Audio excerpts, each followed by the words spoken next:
السلام علیکم ناظرین کرام، پہلا نشست کی ابتدا ہونے والا ہے جو تخلیق کائنات کی آغاز کے عنوان پر مشتمل ہوگی۔ اس ویڈیو میں ہم تخلیق کائنات کے آغاز کے بارے میں ذکر کریں گے، جس کو زمانے سے تعبیر نہیں کیا جا سکتا، کیونکہ ابھی زمانہ وجود میں نہیں آیا تھا، نہ روشنی تھی نہ اندھیرا، زمین اور آسمان، دن اور رات بھی نہیں تھے، سورج، چاند، پہاڑ، انس و جن، فرشتے، پانی، عرش، کچھ بھی نہیں تھے، صرف اللہ ہی موجود تھا۔ جب اللہ تعالیٰ نے اس کائنات کو پیدا کرنے کی ارادہ فرمایا تو سب سے پہلے اللہ تعالیٰ نے کس چیز کو پیدا فرمایا؟ ہم آج اس ویڈیو میں تخلیق کائنات کی آغاز سے لے کر شیطان ابلیس تک ذکر کریں گے۔ اس میں فرشتوں کا ذکر بھی آئے گا اور ان سب مخلوق کا ذکر بھی ہوگا جو تخلیق کائنات کی آغاز ہی میں وجود میں آیا تھا، اور اس دنیا کی عمر کتنی ہے یہ بھی تھوڑا بہت ہمیں پتہ چل جائے گا۔ تو اس ویڈیو سے پوری طرح کی استفادہ حاصل کرنے کے لیے ہمارے ساتھ آخر تک رہیے۔ آئیے شروع کرتے ہیں۔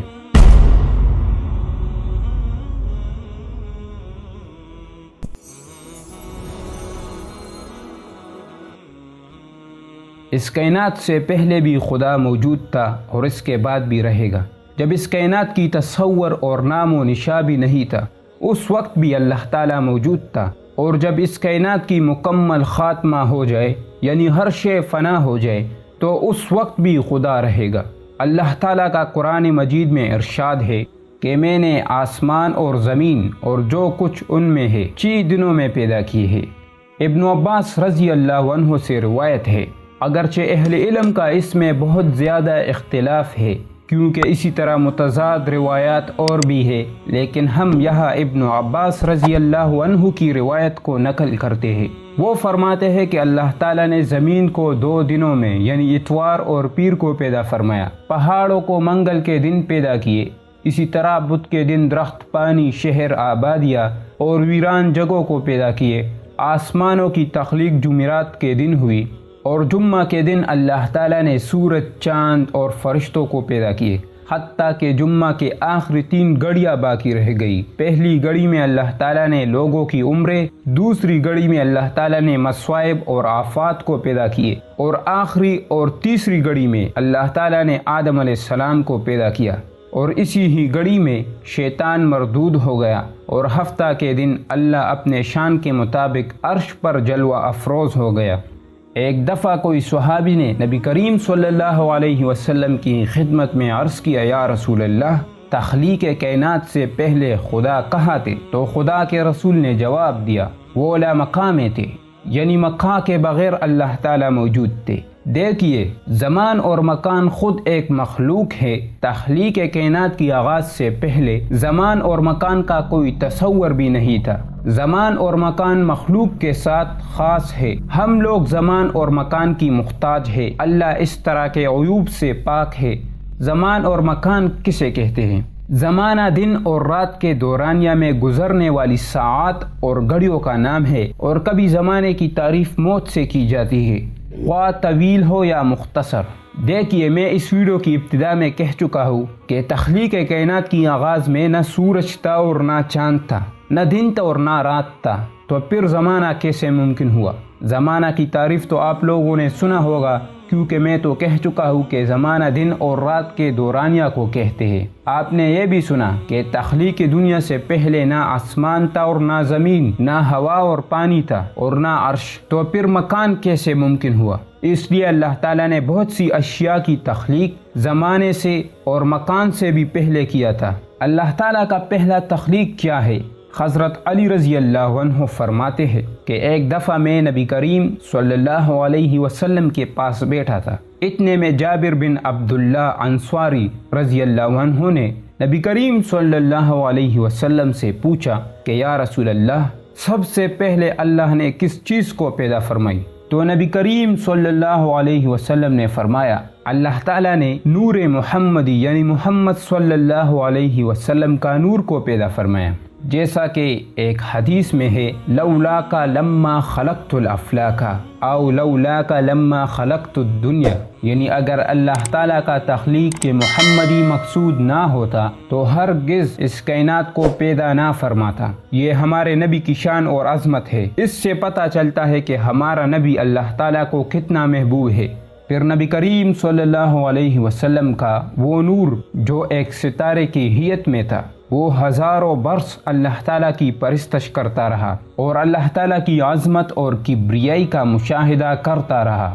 میں یہاں یہ بھی واضح کر دوں کہ آخرت کا ایک دن اس دنیا کے 1000 برس کے برابر ہے۔ نور محمدی صلی اللہ علیہ وسلم کے بعد اللہ نے قلم کو پیدا فرمایا۔ قلم اللہ تعالیٰ کی دوسری مخلوق ہے تخلیق کے اعتبار سے، اور قلم کے ساتھ ساتھ اللہ تعالیٰ نے لوح محفوظ کو بھی پیدا فرمایا۔ پھر اللہ تعالیٰ نے قلم کو حکم دیا کہ اکتب لکھو، تو قلم نے ساری امور قیامت تک لکھ ڈالا، یعنی ہر چیز کی تقدیر قلم نے لکھا۔ قلم مخلوق کے اعتبار سے دوسرا مخلوق ہے اور لوح محفوظ تیسرا مخلوق ہے۔ قلم کی اہمیت اور فضیلت کا اندازہ ہمیں تب ہوتا ہے جب اللہ تعالیٰ نے پہلی وحی میں قلم کا ذکر کر دیا۔ اللہ تعالیٰ کا ارشاد مبارک ہے اقرأ بسم ربک الذی خلق خلق الانسان من علق اقرأ وربک الاکرم الذی علم بالقلم۔ یہ قلم کی فضیلت اور اہمیت ہے۔ قلم کے ذریعے سے اللہ تعالیٰ نے ہمیں وہ کچھ سکھایا جو ہم نہیں جانتے تھے۔ پھر اسی طرح تیسرا مخلوق لوح محفوظ، اس کا ذکر بھی قرآن میں ہے۔ پھر اللہ تعالیٰ نے رقیق بادل کو پیدا فرمایا اور اس کے ساتھ ساتھ ہوا کی بھی تخلیق ہو گئی۔ بادل اور ہوا کا ذکر بھی قرآن مجید میں موجود ہے۔ قرآن مجید میں ارشاد مبارک ہے وَظَلَلْنَا عَلَيْكُمُ الْغَمَامَ، اسی طرح ہوا کے بارے میں ذکر کیا گیا ہے وَهُوَ الَّذِي يُرْسِلُ الرِّيَاحَ بُشْرًا بَيْنَ يَدَيْ رَحْمَتِهِ۔ بادل اور ہوا یہ بھی اللہ تعالیٰ کی نعمتوں میں سے ایک نعمت ہے۔ اگر ہوا کی تخلیق نہ ہوتی تو پھر ہم لوگ کس طرح سانس لیتے؟ اور بادل یہ بھی ایک نعمت ہے جس سے اللہ تعالیٰ بارش کو برساتا ہے اور زمین اپنی زرخیزی کو اگاتا ہے۔ اس کے بعد اللہ تعالیٰ نے پانی کو پیدا فرمایا۔ قرآن مجید میں اللہ تعالیٰ کا ارشاد ہے وَجَعَلْنَا مِنَ الْمَاءِ كُلَّ شَيْءٍ حَيٍّ۔ اللہ تعالیٰ فرماتے ہیں کہ ہم نے پانی سے ہر چیز کو زندہ رکھا۔ اس کے بعد اللہ تعالیٰ نے پانی کے اوپر اپنا عرش کو رکھا، اور عرش کے نیچے اللہ تعالیٰ نے ایک اور چیز کی بھی تخلیق کی جس کو کرسی کہتے ہیں۔ کرسی کی تعریف ہم تھوڑا سا آگے کریں گے۔ ابن عباس رضی اللہ عنہ فرماتے ہیں کہ اللہ تعالیٰ نے زمین کی پیدائش سے بھی 2000 سال قبل بیت عتیق کو یعنی خانہ کعبہ کو 4 ستونوں پر پانی کی اوپر کھڑا کر دیا تھا۔ اس سے خانہ کعبہ کی فضیلت کا پتہ چلتا ہے۔ پھر 2000 سال بعد اللہ تعالیٰ نے زمین کو ایک پیڑے کی شکل میں خانہ کعبہ کے نیچے بچھا دیا تھا، لیکن ابھی تک پیلی نہیں ہوئی تھی، صرف خانہ کعبہ کے نیچے موجود تھا ایک پیڑے کی شکل میں۔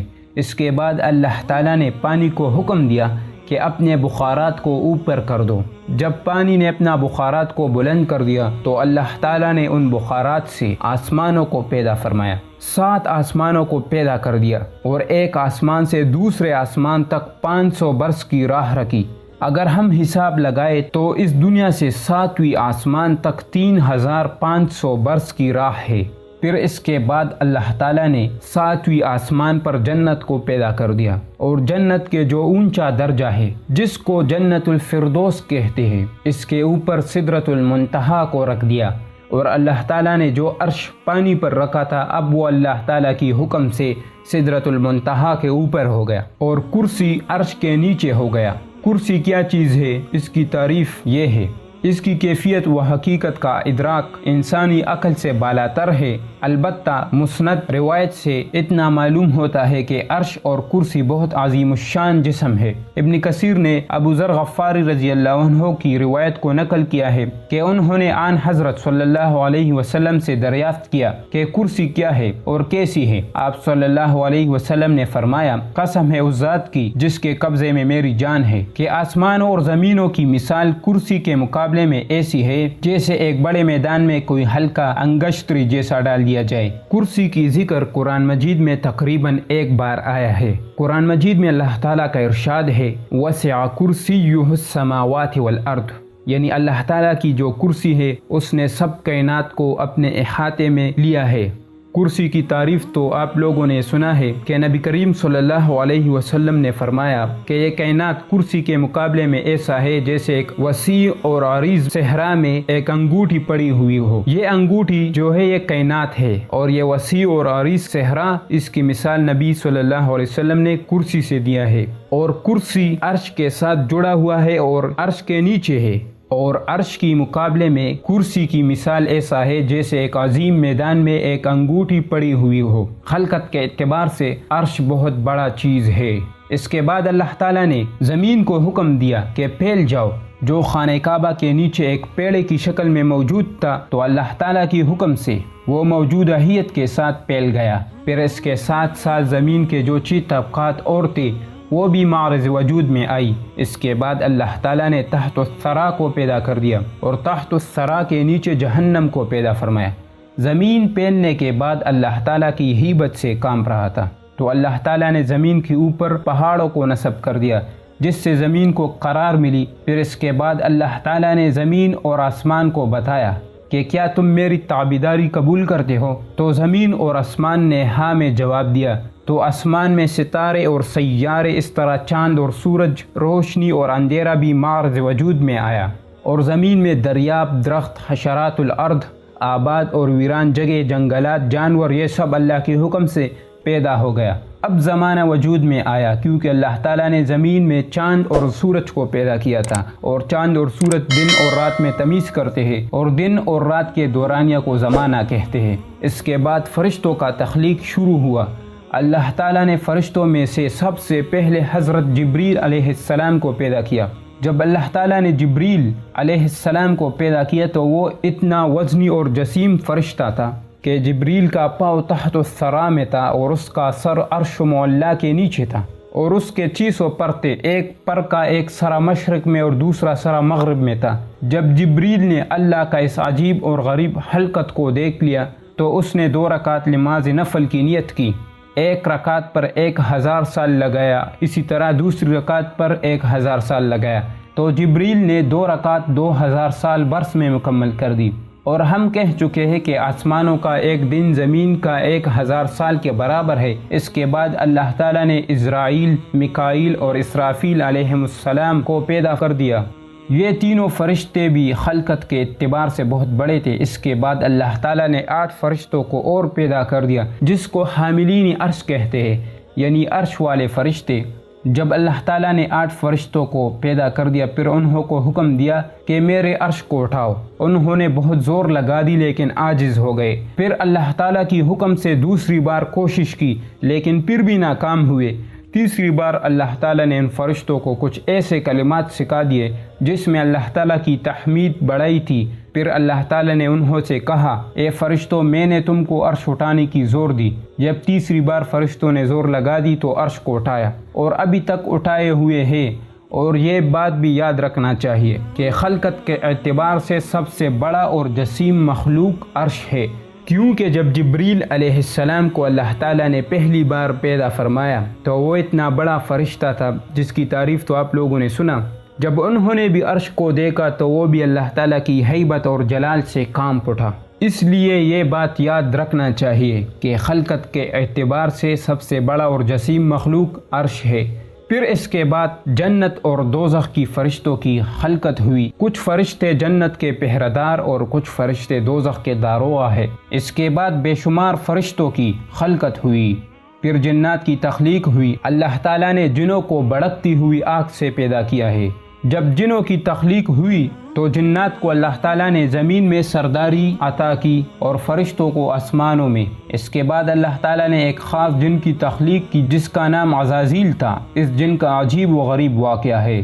جب آگ کی شعلے سے عزازیل کی تخلیق ہوئی تو آگ ہی میں اللہ تعالیٰ کی 1000 برس کی عبادت کی۔ پھر اللہ تعالیٰ نے عزازیل کو ایک درجہ بلند کر دیا، یعنی تحت الثری پر لایا گیا۔ تحت الثری پر بھی 1000 سال برس کی عبادت کی۔ پھر 7ویں زمین پر لایا گیا، وہاں بھی 1000 سال برس کی عبادت کی۔ پھر 6ٹھی زمین پر لایا گیا، وہاں بھی 1000 سال کی عبادت کی۔ پھر 5ویں اور اسی طرح چوتھی، تیسری اور دوسری زمین پر آ گیا۔ وہاں بھی 1000 سال عبادت کی، حتیٰ کہ پہلے زمین پر آ گیا جس زمین میں ہم آج رہ رہے ہیں۔ اس زمین میں بھی اللہ تعالیٰ کی 1000 سال عبادت کی، پھر 2000 سال جناتوں میں عدل اور انصاف کے فیصلے کرتے رہے۔ اسی طرح عزازیل تمام جناتوں کا سردار بن گیا۔ وقت گزرنے کے ساتھ ساتھ جنات اللہ تعالیٰ کی بندگی سے باغی ہو گئے، زمین میں خون و کش کرتے رہے۔ اس پر اللہ تعالیٰ نے فرشتوں کی ایک جماعت کو مقرر کر دیا اور زمین کی طرف بھیجی، تو فرشتوں نے جناتوں کے ساتھ لڑائی کی، بہت سے جنات مارے گئے اور بہت سے جلا وطن کر دیے گئے۔ ان جنوں نے سمندروں اور جزیروں میں پناہ لی، ایک جن باقی رہ گیا جو اپنی عبادت میں مصروف تھا۔ سب فرشتے اس کی طرف بڑھ گئے تو فرشتوں نے ان کے ساتھ شفقت اور محبت شروع کر دی، تو اللہ نے عزازیل کو زبرجد کے پر عطا کیے اور فرشتوں کے ساتھ وہ پہلے آسمان پر لایا گیا۔ پہلے آسمان پر وہ اللہ تعالیٰ کی 1000 سال برس کی عبادت کی، تو پہلے آسمان میں اس کا نام خاشع ہو گیا۔ پھر دوسرے آسمان پر لایا گیا، وہاں بھی 1000 سال کی عبادت کی، دوسری آسمان میں عابد ہو گیا، حتیٰ کہ 7ویں آسمان پر لایا گیا۔ ان سب آسمانوں میں 1000 برس کی عبادت کی اور 7ویں آسمان پر بھی 1000 برس کی عبادت کی۔ تیسری آسمان میں اس کا نام صالح ہو گیا تھا، چوتھے میں ولی اور 5ویں میں عزازیل ہو گیا۔ پھر جنت میں لایا گیا، وہاں جنت پر کئی ہزار سال پہرا دیا، پھر کئی ہزار سال ایک عالیشان تخت پر بیٹھا رہا اور فرشتوں کو وعظ و نصیحت کرتا رہا۔ ایک بار اس نے اللہ سے دعا کی کہ یا اللہ مجھے سدرۃ المنتہا پر لائے، تو اللہ نے دعا قبول کی اور عزازیل کو سدرۃ المنتہا پر لایا گیا، وہاں 6000 سال برس کی عبادت کی۔ ایک جگہ پر سر اٹھا کر عزازیل کا نظر لوح محفوظ پر جا پڑا، اس میں لکھا تھا کہ اگر ایک بندہ 6 لاکھ برس کی عبادت کرے اور اللہ تعالیٰ کی ایک سجدے سے انکار کر دے تو اللہ تعالیٰ اس کا نام اپنے بندوں میں ابلیس رکھے گا۔ جب عزازیل نے یہ پڑھا تو وہ 6 لاکھ برس رو پڑا۔ پھر اللہ تعالیٰ نے عزازیل سے کہا کہ اگر ایک بندہ اللہ کی حکم کو ترک کر دے تو اس کی کیا سزا ہے؟ عزازیل نے کہا اس پر اللہ کا لعنت ہو۔ اللہ نے کہا کہ اے عزازیل یہ لکھ لو۔ پھر عزازیل سدرۃ المنتہا سے واپس جنت میں آ گیا اور وہاں فرشتوں کو بھی آگاہ کر دیا۔ فرشتے بھی روتے رہے اور عزازیل بھی روتا رہا۔ کئی ہزار سال گزر گئے، عزازیل سب کچھ بھول گئے اور اس میں کچھ تکبر پیدا ہوا۔ کہنے لگا کہ میں فرشتوں کا سردار ہوں، اللہ کا بہت بڑا بندہ ہوں، میں بہت علم رکھتا ہوں اور بہت عبادت گزار ہوں۔ اس نشست کا اختتام اب ہونے والا ہے، انشاءاللہ اگلی نشست میں گفتگو جاری رہے گی، جس میں آدم علیہ السلام کا تذکرہ اور ان کے بیٹوں کا تذکرہ بھی ہوگا۔ یہ ہم نے تخلیق کے آغاز سے لے کر یہاں تک جو کچھ بیان کیا ہے، ہم نے مختلف روایاتوں کو جمع کر ان سے معتبر اقوال لیا ہے، کیونکہ ان میں بہت زیادہ اختلاف پایا جاتا تھا۔ پھر ہم نے مختلف کتب کا مطالعہ کر دیا اور ان سے یہ نتیجہ اخذ کر دیا اور اس طرح کی ترتیب دی، اور باقی اللہ تعالیٰ اپنی تخلیق کو بہتر جانتا ہے۔ اللہ کے مقابلے میں انسانوں کی علم اور عقل ناقص ہے۔ اللہ اعلم۔